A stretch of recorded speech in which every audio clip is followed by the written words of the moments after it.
Hello students, आज हम लोग पढ़ेंगे हिंदी व्याकरण पाठ 1 वर्ण।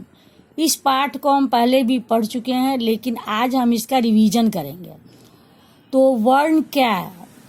भाषा की सबसे छोटी ध्वनि जो होती है, मुंह से जो सबसे छोटी ध्वनि हम निकलता है बोलने के समय, उसे ही हम वर्ण कहते हैं। मतलब भाषा की सबसे छोटी ध्वनि वर्ण कहलाती है। जब सबसे पहले हम पढ़ना शुरू करते हैं तो हम वर्ण ही शुरू करते हैं। अब छोटा बच्चा सबसे पहले म बोलना सीखता है। सबसे बच्चा पहले जब मुंह खोलता है तो उसके मुंह से आवाज जो निकलती है वो म अक्षर की होती है। कुछ समय बाद वह मम्मम कहने लगता है, फिर वह मम्मी पापा दद्दू आदि जो बोलने लगता है। तो सबसे पहले क्या बोलता है बच्चा? म बोलता है। तो बच्चों, जब आप पढ़ना शुरू करते हैं तब हिंदी में आपको अ आ ई क ये सब पढ़ते हैं हम लोग। जब भी हम पढ़ना शुरू करते हैं तो हिंदी में अ पढ़ते हैं और अंग्रेजी में क्या पढ़ते हैं? ABCD। सबसे पहले पढ़ाई में यही शुरू होता है। व्याकरण में इन्हें वर्ण या अक्षर कहते हैं।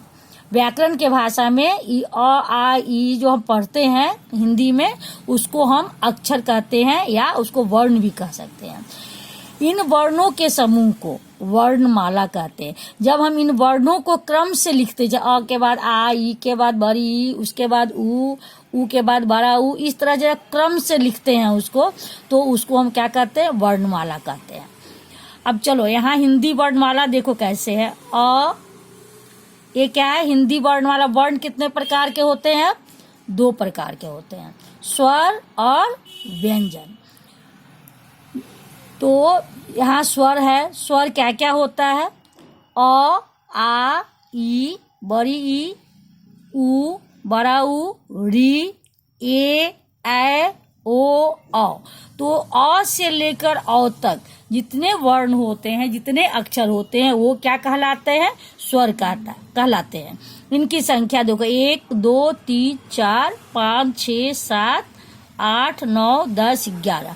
तो स्वर कितने होते हैं हिंदी में? 11 स्वर होते हैं। हिंदी में कुल 11 स्वर हैं। अब जो हम लोग क्रम में लिखते हैं उसमें 2 रहेगा, अंग और अ। तो अंग और अ जो लिखते हैं ये स्वर नहीं होते हैं और न ही ये व्यंजन होते हैं। इनका नाम होता है अयोगवाह।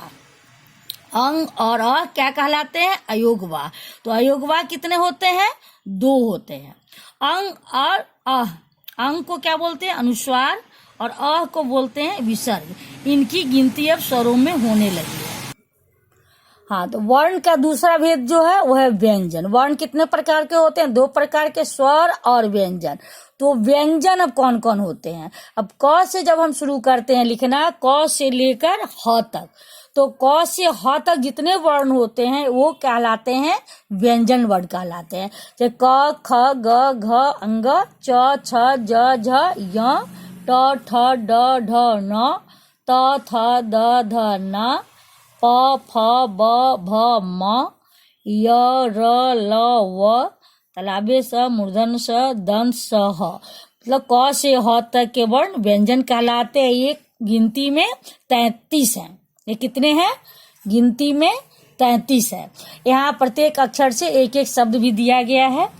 हिंदी में कुल 33 व्यंजन है। और ढ और ढ, एक देखते हो कि ड के नीचे डॉट रहता है, ढ के नीचे भी डॉट रहता है। कुछ शब्दों में हम इसको देखते हैं। ये ड और ढ के ही विकसित रूप है। ये ड और ढ से ही बना हुआ है। इनकी गिनती भी अब व्यंजनों में होने लगी है। मतलब ये र और ढ को हम किस में काउंटिंग करने लगे हैं? व्यंजनों में। तो इस प्रकार कितने हो गए व्यंजन? 33 और 2 कितना हो गया? 35। इस प्रकार हिंदी वर्णमाला में 11 स्वर और 35 व्यंजन, पूरा मिला के कितना हो गया? 46 वर्ण होते हैं। हिंदी वर्णमाला में कितने वर्ण होते हैं? 46 होते हैं। छ त्र ज्ञ स्र, ये 4 जो होते हैं इनको हम कहते हैं संयुक्त व्यंजन। क्यों कहते हैं? क्योंकि ये 2 व्यंजन वर्णों से मिलके बना होता है, इसलिए इसको हम क्या कहते हैं? संयुक्त व्यंजन कहते हैं। और यहाँ अंग, य और ण, इनका प्रयोग कभी अकेले नहीं होता। कभी भी इसका प्रयोग हम लोग अकेले नहीं करते, या इससे शुरू होने वाले कोई शब्द नहीं होते हैं। संयुक्त व्यंजन। संयुक्त व्यंजन कितने हम लोग पढ़े? चार होते हैं। तो जैसा हम पढ़े संयुक्त व्यंजन दो व्यंजन वर्णों को मिलाकर बनता है। तो जैसे छ, अक्षर क्या होता है? क और मूर्धन्य ष दोनों को मिलाने से क्या बनता है? अक्षर। अक्षर से हम शब्द क्या बनाएंगे? क्षमा, कक्षा, अक्षय, और भी शब्द बना सकते हैं, शिक्षक, शिक्षिका। त और र, ये दोनों दो व्यंजन वर्ण मिलके क्या बनता है? त्र। जैसे पत्र, मित्र, त्रिभुज, पुत्र, पुत्री आदि। ज और य, य जो है बनता है ज और य मिला करके, दोनों मिला के क्या बनता है? ज्ञ। तो ज्ञ से शब्द बना ज्ञान, यज्ञ, ज्ञापन, ज्ञानी आदि। चौथा व्यंजन संयुक्त व्यंजन वर्ण है श्र। ये बनता है तालव्य स और र को मिलाकर बनता है। तो तालव्य स और र मिला के क्या बना है? श्र। श्रम, श्री, श्रमिक, परिश्रम, श्रम आदि। तो ये हो गया संयुक्त व्यंजन। अब हम स्वर मात्रा, स्वरों का प्रयोग हम किस रूप में करते हैं? हम मात्रा के रूप में करते हैं। व्यंजन वर्ण के साथ मिलके ये मात्रा के रूप में इनका प्रयोग किया जाता है। तो हम आगे पढ़ते हैं कि किस तरह हम इसका प्रयोग करते हैं। अ को छोड़कर से सभी स्वरों की मात्रा होती है। तो अ से लेकर औ तक के वर्ण क्या कहलाते हैं? स्वर कहलाते हैं। तो 11 होते हैं। 11 में से एक अ की कोई मात्रा नहीं होती है। तो 11 में से एक हट गया अ, तो 10 स्वर जो होते हैं उनकी मात्रा होती है। जब किसी स्वर को व्यंजन के साथ मिलाकर लिखा जाता है या बोला जाता है तब स्वर की मात्रा का प्रयोग किया जाता है। जब कभी हमको स्वर को व्यंजन के साथ मिलाकर लिखना पड़ता है या बोलना पड़ता है तो हम इसको किस रूप में प्रयोग करते हैं? मात्रा के रूप में प्रयोग करते हैं। स्वरों की मात्राएं निम्न प्रकार है, इस प्रकार है। अ की कोई मात्रा नहीं है। एक शब्द इससे बना क, ल, यहाँ कोई किसी मात्रा का प्रयोग नहीं किया गया है। आ की मात्रा हम इस तरह से लिखते हैं, एक लाइन खींचते हैं तो ये आ की मात्रा हो जाती है। क में आ की मात्रा, का, म, काम।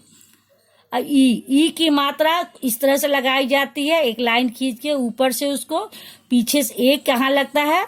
व्यंजन वर्ण के पीछे से उसको लगाया जाता है। तो क में लग गया की, शा, न, किसान। ये हो गई बड़ी ई की मात्रा। बड़ी बी की मात्रा व्यंजन वर्ण के आगे से लगाई जाती है और यहाँ क में आगे से लगी की, म, त, कीमत। अब छोटा ऊ क्या होता है? ऊ की मात्रा हमेशा पैरों पे लगती है, नीचे लगाई जाती है। तो छोटा ऊ इस तरह से लगाया जाता है, कु, छ, कुछ। बड़ा ऊ भी पैर पे ही लगाया जाता है, नीचे ही लगता है। तो क में लगा ऊ, कुक, कु, क, कुक। री की मात्रा इस तरह से लगाई जाती है।